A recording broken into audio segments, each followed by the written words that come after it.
Welcome my YouTube channel once again. Today is my topic some basic terms of English. तो आज हम जो बात करेंगे इंग्लिश लैंग्वेज की जो सबसे बेसिक चीजें होती उन पर बात कर देंगे ताकि हमारे बच्चे 6, 7, 8 और 10 तक के बच्चे हमारे ताकि पढ़ सके साथ में भी। तो बेसिक टर्म्स में हम सबसे पहले तो बात करते हैं, अगर इंग्लिश की बात देखी जाए तो ए से लगाकर जो हमारे जेड तक के लेटर्स होते हैं वही हमारे बेसिक्स हैं, वहां से ही हमारी लैंग्वेज का टर्म वर्ड शुरू होता है। तो सबसे पहले हमने उसमें एक चीज देखी है, काफी बच्चों में एक डाउट रहता है, हमेशा एक डाउट रहा है अल्फाबेट का। तो अल्फाबेट और लेटर में डाउट ये रहता है, किसी बच्चे से कह दो कि ए से लगाकर ए टू और जेड वर्ड को क्या बोलते हैं, तो सब बच्चे तो लेटर बोल देते हैं जो कि गलत है। मेन बात है ए टू जेड जो एक ग्रुप ऑफ वर्ड्स लेटर्स का ग्रुप ऑफ लेटर्स होता है उसको हम अल्फाबेट कहते हैं, तो अल्फाबेट में हमारे ए से लगाकर जेड तक जितने भी लेटर्स होते हैं वो सारे इसी में आ जाते हैं। हम बात करते हैं, सॉरी हमारा कुछ एक पॉइंट गलत हुआ है, ग्रुप ऑफ वर्ड्स नहीं है, ग्रुप ऑफ लेटर्स है, यहाँ पर ग्रुप ऑफ लेटर्स। तो group of letters card alphabet, each card alphabet, हम इसको अल्फाबेट बोलते हैं। इसके बाद इसमें क्या होता है, अल्फाबेट के अंदर दो चीजें हमारी निकल कर आती हैं। सबसे एक उसमें होती है मेन जो पॉइंट आता है उसका वॉवेल्स का, एक आता है कॉन्सोनेंट्स का। वॉवेल और कॉन्सोनेंट्स के कॉम्बिनेशन से ही हमारा एक वर्ड बनकर तैयार होता है।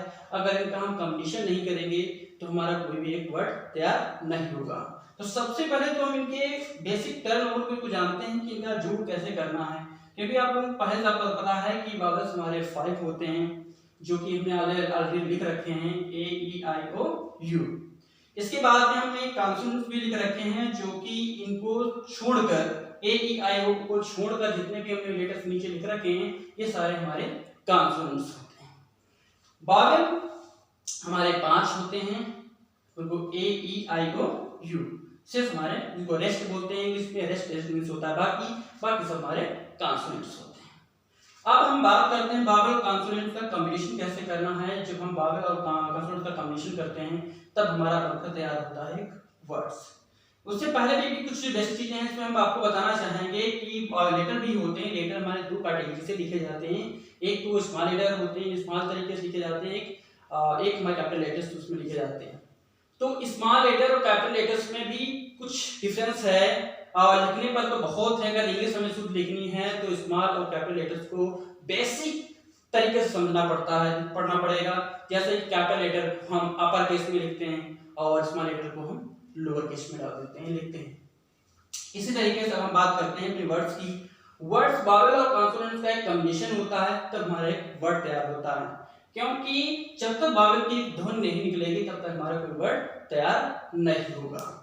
तो अब हम बात करते हैं वर्ड्स की। जैसे मान लेते हैं इसका भी एक एक्सेप्शन तैयार हो जाता है कि वॉवेल कॉन्सोनेंट्स के होगा तब भी एक वर्ड होता है, अगर नहीं है तब भी एक वर्ड होता है, क्योंकि उनको एक्सेप्शन का अपवाद बताते हैं। जैसे ए, जबकि ए मींस होता है एक, ए मींस होता है एक, इसका प्रोनाउंसिएशन दो तरीके से किया जाता है।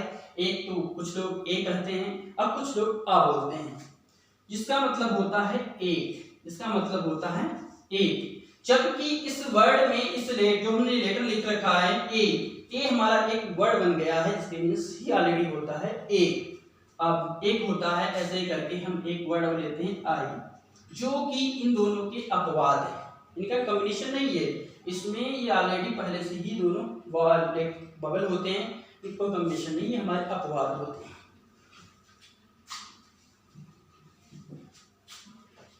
इसके बाद वर्ड की बात करते हैं तो सबसे पहले हम बात कर लेते हैं letters.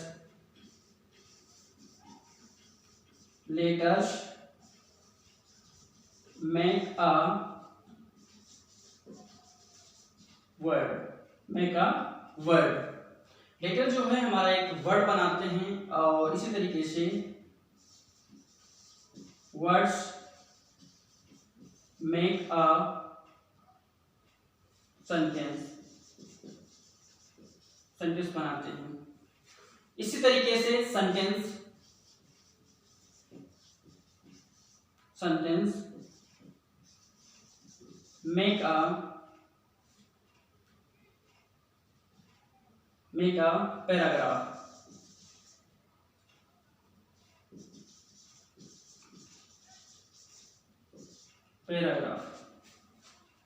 Letters make a word, words make a sentence और सेंटेंस मेक अ पैराग्राफ। इससे कम्बिनेशन हमारा होता है, तैयार होते हैं, ये हमारा होता है वर्ड्स।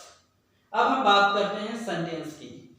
सेंटेंस ये क्या है? सेंटेंस जब वर्ड का कॉम्बिनेशन होता है तो हमारा एक सेंटेंस तैयार होता है। सेंटेंस में हम पहले तो ये जानना चाहेंगे, सेंटेंस एक होता है वाक्य। वाक्य के अंदर दो कैटेगरी होती है, हमेशा दो चीजें होनी अनिवार्य होती हैं। एक होता है सब्जेक्ट, दूसरा होता है प्रेडिकेट। सेंटेंस के अंदर दो भाग अवश्य होने अनिवार्य होते हैं। सेंटेंस के अंदर दो भाग होने चाहिए। पहला होना चाहिए सब्जेक्ट, दूसरा हमारा होना चाहिए प्रेडिकेट। ये दो भाग होते हैं, क्योंकि सेंटेंस के अंदर जब तक कोई करने वाला एक वाक्य के अंदर नहीं होगा तब तक हमारा सेंटेंस कंप्लीट नहीं होता है। दूसरी बात है, जो भी सब्जेक्ट हमारा करता है वो शेष भाग हमारा प्रेडिकेट होता है। बिना प्रेडिकेट के भी हमारा भाग कंप्लीट नहीं होता है। इसलिए बहुत सेंटेंस ऐसे भी हैं नॉर्मली हम कह देते हैं कि उसमें प्रेडिकेट होता भी नहीं है। नॉर्मली फिलहाल जितना भाग हम बात करते हैं प्रेडिकेट की, एक गो, नॉर्मली हम लोग कह देते हैं गो,